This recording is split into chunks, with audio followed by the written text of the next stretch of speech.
Hello, हाय, सलाम, राम राम, नमस्कार. माय name is Sushil Kumar आणि तुम्ही पाहताय माझे विचार. तर आज आपण विषय घेतो आहे राजकारण, एक धंदा. कारण की आता राजकारण ज्या दिशेने चाललेलं आहे, टी व्हीला वेगळ्या वेगळ्या न्यूज येत आहेत. न्यूज काय येत आहेत की यांचे खासदार पळवले, त्यांचे खासदार फोडले, हे ऑपरेशन ते ऑपरेशन, असं भरपूर काय चाललेलं आहे. टी व्हीच्या माध्यमातून म्हणा किंवा सगळीकडे चर्चा पण तीच चाललेली आहे.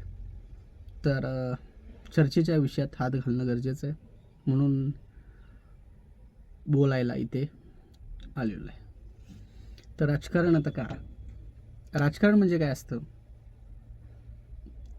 ज्या राजकारणामुळे आपल्या देशाचा विकास होतो, देशाची प्रगती होते, म्हणून राजकारण हे केलं जातं. पण इथं राजकारण एक धंदा झालेला आहे. विषय काय होतोय?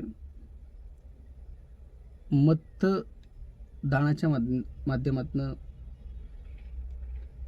लोकप्रतिनिधी निवडून दिले जात आहेत. पण ज्यावेळेस ते निवडून येत आहेत त्यावेळेस ते मनाचे राजे होत आहेत. त्यांना जसं पाहिजे त्या पद्धतीनं ते चाली करतायत. म्हणजे ते स्वतःला एक प्रकारे विकतायत.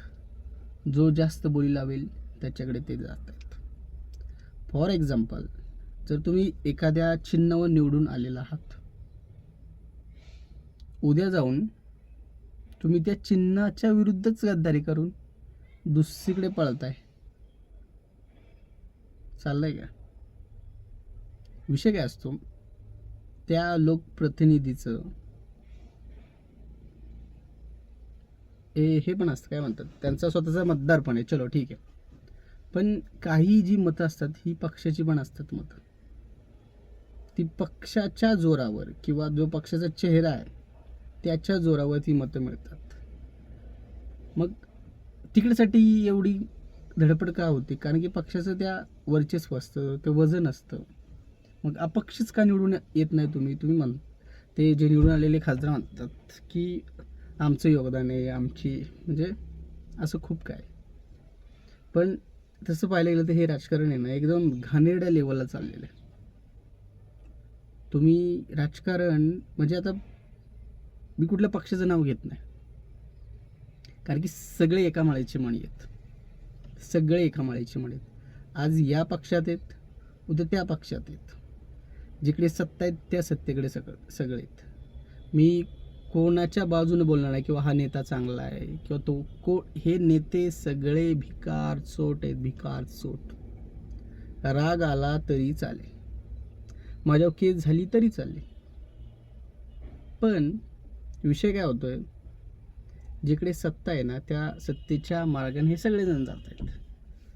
विकास काय असतो? विकास काय नसतो. विकास हा यांच्या स्वतःचा, यांच्या घरच्यांचा, यांच्या नातेवाईकांचा, यांच्या पाहुण्या रावळ्यांचा, यांच्या मित्रांचा, यांच्या समर्थकांचाच विकास होतो. बाकी कोणाचा विकास होत नाही. हे लोकप्रतिनिधी जनतेची कामं करून देण्यासाठी निवडून दिलेले असतात, परंतु ते लोकांची कामं सोडा, ते लोकांना व्हॅल्यूज देत नाहीत. असं आजकालचं चाललेलं आहे. याच्यावर आळा बसणं तर गरजेचंच आहे. आणि विषय काय होतो? कोर्टात ज्यावेळेस ते काय कायदे वगैरे बनवलेत आणि त्या कायद्याला एवढे पळवाट आहेत, काय बोलणं. कारण की सरकार यांचं, सत्ता यांची, त्यांना जसं पाहिजे त्या पद्धतीने ते हलवत आहेत आणि त्या पद्धतीनं ते हल्लं जातंय. काय निष्ठा कायच राहत नाही. हे एक बिझनेस झाला आहे हो. आलं लक्षात? आमदारकी, खासदारकी यात भरपूर पैसे मिळत आहेत, म्हणून तो एक माणूस त्या बिझनेसमध्ये शिरतोय. वर्ण लोकांचं प्रेम मिळतं आहे. माणसं देवाच्या ठिकाणी ठेवतात यांना, माहिती आहे का? पण त्याचा हे गैरफायदा घ्यायला लागलेत. कुणाचं पण घ्या. मी म्हणतो कुठलाच या आत्ताच्या या कंडिशनमध्ये कुठलाच नेता चांगला नाही आहे. कारण की चांगला आहे त्याने पण काहीतरी काशी केलेलीच असते याच्या अगोदर. आणि जो थोडेफार दिवस काहीतरी काम करतो त्याला पण काहीतरी लागण लागली की तो पण संपतो. त्याच्यामुळे बेकार बेकार चाललंय राजकारण. असं वाटतं मीच मुख्यमंत्री व्हावं, मीच पंतप्रधान व्हावं. पण साला जनता कोण मला वोटिंग करणारच नाही हो. चांगली माणसं तुम्हाला थोडीच पाहिजेत. मला माहिती आहे ना मी या देशाचं या राज्याचं भलं करू शकतो, एवढी मला गॅरंटी. म्हणजे 100% की मी रुपये तर खाणारच नाही. जेवढा आहे त्याचा मी विकास कामावरच करेल. अरे जॉब आहे, तो जॉब आहे, ते धंदा व्यवसाय नाही आहे, तो जॉब आहे. तुम्हाला लोकप्रतिनिधी म्हणून निवडून दिले, तुम्ही लोकांची कामं करण्यासाठी तत्पर पाहिजे. कोणाची रस्त्याची अडचण असेल, कोणाची पाण्याची अडचण, कोणाची आरोग्याची अडचण, अशा वेगवेगळ्या अडचणी आहेत. कारण की माणूस उठून सुटून सारखं त्या ठिकाणी जाणार नाही ना, म्हणून तुम्हाला ते निवडून दिलेले सगळ्यांच्या लोकांचा प्रतिनिधी म्हणून. पण कोणच तसं करताना दिसत नाही आहे. सगळे आणि जे त्यांच्या बाजूला जे काही दलाल असतात ना, त्यांची चांदी असते. ते कामं घेणार, मग त्या कामात यांना कमिशन देणार. म्हणजे हे विकास काममध्ये सगळा घोटाळा, भ्रष्टाचार. कसली विकास कामं काय बेकार चालले हो. बदललं पाहिजे, हे कोणीतरी बदललं पाहिजे. आज या पक्षातले त्या पक्षात जातात, ते पक्ष म्हणते आमच्यातले बरे. अरे यांच्या पक्षात निम्मे तर यांच्यातलेच असतात, यांच्यातले इकडे म्हणजे. आणि यांचं पाहुणं त्याला, त्यांचं पाहुणं याला. सगळी एकच आहेत. कोण नाही हा चांगला आणि तोच वाईट काही नाही. सगळी एका माळेची मंडी. जेवढे पक्ष आहेत ना सगळे नालायक आहेत, नालायक आहेत. एकाला सुद्धा या देशाचं घेणं देणं नाही आहे. मी 3री 4थी 5वीच्या कुठल्या तरी पुस्तकात होतं, आपला भारत देश हा विकसनशील आहे. मग त्यावेळेस मॅडमने आम्हाला ते विश्लेषण करून सांगितलं की विकसनशील म्हणजे काय. जो विकास करायच्या मार्गात आहे, ज्याचा अजून विकास झालेला नाही, म्हणजे विकसित नाही अजून आपला देश.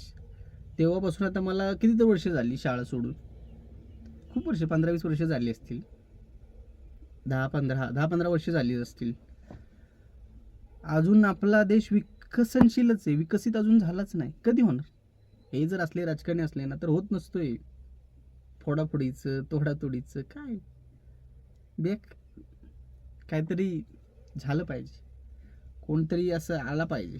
नाही तर मला चान्स देऊ, एक चान्स द्या. चांगलं सांगतोय, पण काय तुम्हाला पटणार नाही माझं. मला तुम्ही काय काय बोलतील या अभिजी बिचुकलेत करायला लागलाय. तसं नसतं बाबा.